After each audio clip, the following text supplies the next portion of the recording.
രാത്രി ഉറങ്ങിക്കിടക്കുന്നതിനിടയിൽ ചെവിൻ്റെ അകത്ത് എന്തെങ്കിലും പ്രാണിയോ ഉറുമ്പോ ഒക്കെ കടിച്ച് വേദനിച്ച് ചാടി എഴുന്നേൽക്കുന്ന അനുഭവം ഉണ്ടായിട്ടുണ്ടോ? അത് മിക്കവാറും മഴക്കാലത്താണ് ഉണ്ടാവാറ്. അപ്പോൾ നമ്മൾ എന്താ ചെയ്യുക? നമ്മുടെ കൈ കിട്ടിയിരിക്കുന്ന എന്തെങ്കിലും ബഡ്സോ അല്ലെങ്കിൽ എന്തെങ്കിലും പേനയോ എന്തെങ്കിലുമൊക്കെ വെച്ച് നമ്മൾ ചെവിൻ്റെ അകത്തിട്ടൊന്ന് ഇളക്കി നോക്കും. അപ്പം നമ്മൾ വിചാരിക്കുന്നത് അങ്ങനെ ചെയ്യുമ്പോൾ അതിൻ്റെ അകത്തുള്ള ജീവി ചാടി പുറത്തോട്ട് പോരുവേ, അല്ലെങ്കിൽ അത് ചത്തു പോവേ, അല്ലെങ്കിൽ കടിയോ നിൽക്കുകയൊക്കെ ചെയ്യുമായിരിക്കും നമ്മൾ വിചാരിക്കുന്നത്. അല്ലെങ്കിൽ നമ്മുടെ വല്യമ്മമാരൊക്കെ പറഞ്ഞു തന്നിട്ടുള്ള എന്തെങ്കിലുമൊക്കെ പൊടിക്കൈകളൊക്കെ ചെയ്ത് നോക്കും. പക്ഷെ ശരിക്കും നമ്മൾ എന്താ ചെയ്യേണ്ടത്? ഇത്തരം സമയങ്ങളിൽ മിക്കവാറും ചെവിൻ്റെ അകത്ത് കയറുന്നത് ചെറിയ വല്ല ജീവികളായിരിക്കും. എന്തെങ്കിലും ചെറിയ പാറ്റയോ അല്ലെങ്കിൽ ഉറുമ്പോ ഒക്കെ ആയിരിക്കും നമ്മുടെ ചെവിൻ്റെ അകത്ത് കയറുന്നത്. പക്ഷേ അതിന് സൗണ്ട് ആംപ്ലിഫിക്കേഷൻ കാരണം നമുക്ക് വലിയൊരു സാധനം ചെവിൻ്റെ അകത്ത് കിടന്ന് ഉരുളുന്ന പോലെ ആയിരിക്കും തോന്നുന്നത്. അപ്പോൾ നമ്മൾ അടുത്തുള്ള ആളെ വിളിച്ചുണർത്തിയിട്ട് അയാളെ കയ്യിൽ ടോർച്ച് കൊടുക്കുക. എന്നിട്ട് അത് നമ്മുടെ ചെവിൻ്റെ അകത്തേക്ക് അടിക്കാൻ പറയാം. നമ്മളാണെങ്കിലോ ചെവി അനക്കാതെ വെച്ച് കൊടുക്കുകയും ചെയ്യാം. അപ്പോൾ ഈ ടോർച്ചിൻ്റെ വെട്ടത്തിലേക്ക് ഈ ജീവികൾ പതിയെ പതിയെ നീങ്ങി വരുന്നത് നമുക്ക് മനസ്സിലാക്കാൻ പറ്റും. പക്ഷെ എന്നിരുന്നാലും ചില സമയങ്ങളിലൊക്കെ ഒരു 10-15 മിനിറ്റ് വരെ നമ്മൾ അങ്ങനെ ചെയ്തിട്ടും ഈ ജീവി പുറത്തോട്ട് വരാതെ നിന്നേക്കാം. അങ്ങനെ വരുമ്പോൾ നമ്മൾ സംശയിക്കേണ്ട ചെവിൻ്റെ അകത്ത് കുറച്ച് വലിയ വല്ല പാറ്റയോ അല്ലെങ്കിൽ ചെറിയ കൂറയുടെ സൈസുള്ള വല്ലതും ആയിരിക്കാം വന്നിട്ടുള്ളത്. അങ്ങനെ വരുമ്പോൾ അതിന് പുറത്തോട്ട് പോകാനുള്ള സ്പേസ് ഉണ്ടായിക്കൊള്ളണമെന്നില്ല.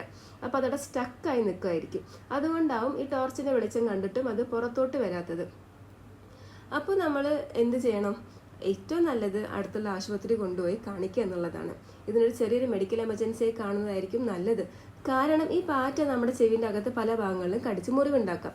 അത് പ്രധാനമായിട്ടും ചെവിൻ്റെ പാട അല്ലെങ്കിൽ ഇയർ ഡ്രം എന്ന് പറയുന്ന സാധനത്തിനെ കടിച്ച് അല്ലെങ്കിൽ അതിനകത്തേക്കൊക്കെ പോയിട്ടുണ്ടെങ്കിൽ നമുക്ക് കേൾവിക്കുറവോ അല്ലെങ്കിൽ അതിനേക്കാൾ വലിയ ബുദ്ധിമുട്ടോ ഒക്കെ ഉണ്ടാവാൻ സാധ്യതയുണ്ട്. അതുകൊണ്ട് നമ്മൾ അങ്ങനെ ടോർച്ച് അടിച്ച് നോക്കിയിട്ടൊന്നും പുറത്തേക്ക് വരുന്നില്ല എന്നാണെന്നുണ്ടെങ്കിൽ ഏറ്റവും നല്ലത് അടുത്തുള്ള ആശുപത്രി കൊണ്ടുപോയി കാണിച്ച് അതിനനുസരിച്ചുള്ള കാര്യങ്ങൾ ചെയ്യാന്നുള്ളതാണ്. ഡോക്ടർ എന്താ ചെയ്യുക? ചെവിൻ്റെ അകത്ത് ലിഗ്നോക്കെയിൻ ഒഴിക്കും. ലിഗ്നോക്കെയിൻ എന്ന് പറയുന്നത് നമ്മളെ തരിപ്പിക്കാൻ വേണ്ടി ഉപയോഗിക്കുന്ന ഒരു തരം മരുന്നാണ്. അത് ഒഴിക്കുമ്പോൾ നമ്മുടെ വേദന അങ്ങ് മാറി കിട്ടുകയും ചെയ്യും. ഈ ജീവിയാണെങ്കിൽ അതിൻ്റെ ഒരു എഫക്റ്റ് കാരണം ചത്തുപോവുകയും ചെയ്യും. ആ കടി അങ്ങ് വിടുകയും ചെയ്യും. അപ്പോൾ നമുക്കത് എളുപ്പത്തിൽ ഇൻസ്ട്രുമെന്റ്സ് വെച്ച് എടുക്കാൻ പറ്റും. പക്ഷേ ചില സമയങ്ങളിൽ ചെള്ള് പോലത്തെ ചെറിയ ജീവികളോ മറ്റോ ചെവിയുടെ അകത്തോട്ട് കയറി നിന്ന് നമുക്ക് എടുക്കാൻ പറ്റാത്ത അവസ്ഥയിലാണെന്നുണ്ടെങ്കിൽ മൈക്രോസ്കോപ്പിൻ്റെ അണ്ടറിൽ വെച്ചിട്ട് വളരെ സൂക്ഷ്മമായിട്ട് അത് എടുക്കുന്നതാണ്. ഇനി നമ്മൾ ഈ പഴമക്കാരൊക്കെ പറയുന്ന പോലത്തെ പൊടിക്കൈകളൊക്കെ ചെയ്യാൻ പറ്റുമോ?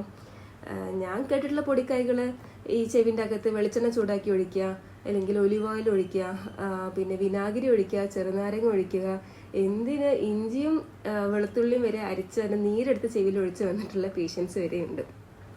അത്തരം സാഹസിക പ്രവർത്തനങ്ങൾ ചെയ്യാത്തതാണ് ഏറ്റവും നല്ലത്. കാരണം ഓൾറെഡി ഈ ജീവി കടിച്ചിട്ട് അവിടെ ഇവിടേക്ക് മുറിവായിരിക്കും. ഇതിൻ്റെ മുകളിലോട്ടാവും നമ്മൾ ഇത്ര സ്റ്റെറൈൽ അല്ലാത്ത പല സാധനങ്ങൾ ഒഴിക്കുമ്പോൾ അവിടെ ഇൻഫെക്ഷൻസ് ഉണ്ടാവാനോ അല്ലെങ്കിൽ കുറച്ച് ഇറിറ്റേറ്റിംഗ് ആയ സാധനം വരികയാണെങ്കിൽ ഇൻഫ്ലമേഷൻ കൂടാനുള്ള സാധ്യതയൊക്കെ ഉണ്ട്. അപ്പോൾ നമ്മുടെ ഓൾറെഡി ഉള്ള ബുദ്ധിമുട്ട് കൂടുമായിരിക്കും ചെയ്യുന്നത്. അപ്പോൾ പ്രത്യേകിച്ച് ഡയബറ്റിക് ആയ ആൾക്കാരെ കാണുന്നുണ്ടെങ്കിൽ ഇൻഫെക്ഷന് ഭയങ്കര സിവിയർ ആവുകയും അത് ഭയങ്കര ബുദ്ധിമുട്ടുണ്ടാക്കാനുള്ള സാധ്യതകളൊക്കെ ഉണ്ട്. അതിനെക്കൊണ്ട് ഏറ്റവും നല്ലത് നിങ്ങൾക്ക് വണ്ടിയും അതിനനുസരിച്ചുള്ള സൗകര്യങ്ങളും അടുത്ത ആശുപത്രിയും ഒക്കെ ഉണ്ട് എന്നാണെങ്കിൽ ഏറ്റവും നല്ലത് ആശുപത്രി കൊണ്ടുപോയി കാണിച്ച് അതിന് തക്കതായ ചികിത്സ വാങ്ങിച്ചെടുക്കുക എന്നുള്ളതാണ്. അല്ലെങ്കിൽ പിന്നീട് അങ്ങ് നമുക്കത് ഭയങ്കര ബുദ്ധിമുട്ടൊക്കെ ഉണ്ടാക്കിയേക്കും. അപ്പോൾ ഇതുപോലെയുള്ള മെഡിക്കൽ ടിപ്സും ട്രിക്സും കാര്യങ്ങളൊക്കെ അറിയാൻ ആഗ്രഹം ഉണ്ടെന്നാണെങ്കിൽ ഒന്ന് ചാനൽ സബ്സ്ക്രൈബ് ചെയ്ത് വെക്കുക. അപ്പോൾ ശരി, ബൈ.